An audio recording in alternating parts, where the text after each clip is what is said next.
Welcome to Aaron Mahnke's Cabinet of Curiosities, a production of iHeartRadio and Grim and Mild.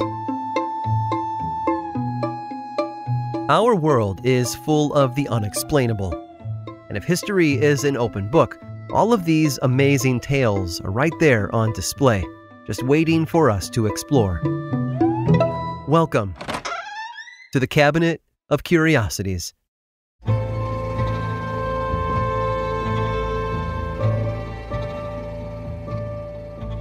The New York City skyline is iconic. Its skyscrapers soaring over buildings of various sizes and time periods make the city both modern and timeless. For example, there's the Gothic revival style of St. Patrick's Cathedral, the neo-Gothic architecture of the Woolworth Building, and the more clinical and angular style of the Citigroup Center, all of which contribute to New York's eclectic and striking visual image. But one building stands above them all. Not literally, of course.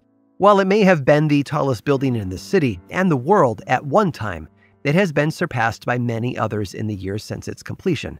Still, few structures are as recognizable or as renowned as the Empire State Building. Built between March of 1930 and May of the following year, the Art Deco wonder rises to a towering 1,454 feet. Its impressive stature wouldn't be surpassed until the completion of the World Trade Center in 1973.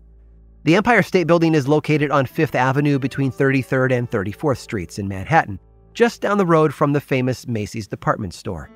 The American Society of Civil Engineers listed the Empire State Building as one of the 7 wonders of the modern world.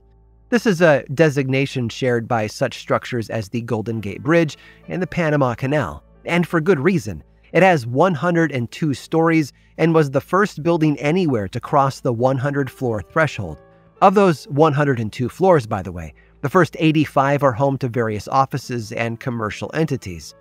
Take the elevator to the 86th floor, and you'll enter one of the building's 2 observation decks where you can look out over the city, take in its breathtaking views, and watch yellow cabs the size of ants drive up and down the street. The observatory today is surrounded by a giant metal fence measuring 8 feet high. Now, this fence was put in after numerous individuals either attempted to jump or succeeded in jumping from the 86th floor to the street below. The number of attempted suicides from the top of the Empire State Building had been growing, and something had to be done to stop people from ending their lives this way. People like Elvita Adams. It was 1979, and the 29-year-old Adams had been living in New York for some time with her 10-year-old son. She had recently lost her job, and her only income was her regular $100 welfare checks. They weren't enough to pay for her rent, her groceries, clothes, and everything else that she and her son needed to get by. With her landlord demanding the rent and nowhere else to turn, Elvita fell into a deep depression. She traveled from her apartment to the Bronx all the way to the 86th floor of the Empire State Building in Midtown. The fence had already been installed, and normally there would have been several guards patrolling the observatory at that hour. But somehow she'd gotten past all of them and jumped. Moments later, around 8:15 p.m., Elvita was discovered. Nobody screamed. The sidewalk surrounding the building was clear. No throngs of passersby had gathered around the place of impact because there wasn't any. Elvita Adams hadn't reached the bottom. Somehow, after she had jumped from the 86th floor, she landed 20 feet below onto a short ledge 1 floor down. A guard named George Reese found her in severe pain and called for an ambulance. She was taken to Bellevue Hospital, where doctors diagnosed her with a fractured pelvis. The police thought that she might have been pushed off the observation deck at first, but Elvita was adamant that she had done the jumping herself. No one else was involved. In a later interview, she said that she had gone up there to see the city lights. Compelled by their beauty, Elvita had tried to touch them by climbing the fence. She wound up on the 85th floor instead. But how exactly did she survive? After all, jumping off the side of the Empire State Building should have guaranteed her death, as it had so many times before her. According to the authorities on the scene, it was the wind that saved her. You see, gusts of wind at that height could have reached over 100 miles per hour, strong enough to blow her body back toward the building after she had jumped. It just so happened that the wind had carried her onto an open ledge, saving her life. Elvita supposedly went on to live into her 70s. Nobody really knows for sure, though, because she led a very private life in the aftermath of her fall. Rumor has it that she went into stand-up comedy sometime after the incident, though. And that makes a bit of sense. After all, many people use humor to get through the darkest moments of their life. Although, to be fair, what Elvita Adams experienced that night back in 1979 was no laughing matter.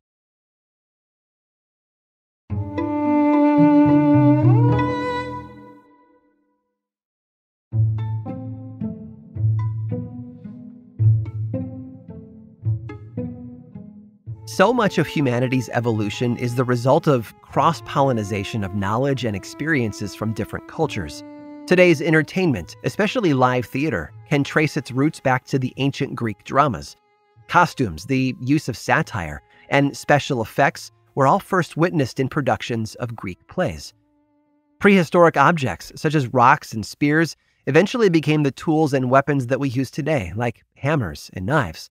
Oftentimes, cultures are subsumed, or worse, obliterated by colonization, and their contributions are forgotten, even though those same contributions might be used by the groups that take over. Still, in many cases, time and exposure to other societies allow everyone to move ahead, little by little, improving what came before. Except for the Sentinel. Located in the Indian Ocean in the Bay of Bengal is a series of islands. They're called the Andaman Islands, and they have been inhabited for at least 60,000 years by different ethnic groups, including the Bamar, Jarawa, and the Onge. The native populations on several islands were all but wiped out during the 18th and 19th centuries when the British took them over and turned them into penal colonies. Many of these Andamanese were killed either for not cooperating or they died from foreign diseases brought to the islands by the British ships. But one indigenous tribe set themselves apart from the rest due to how they chose to live their lives.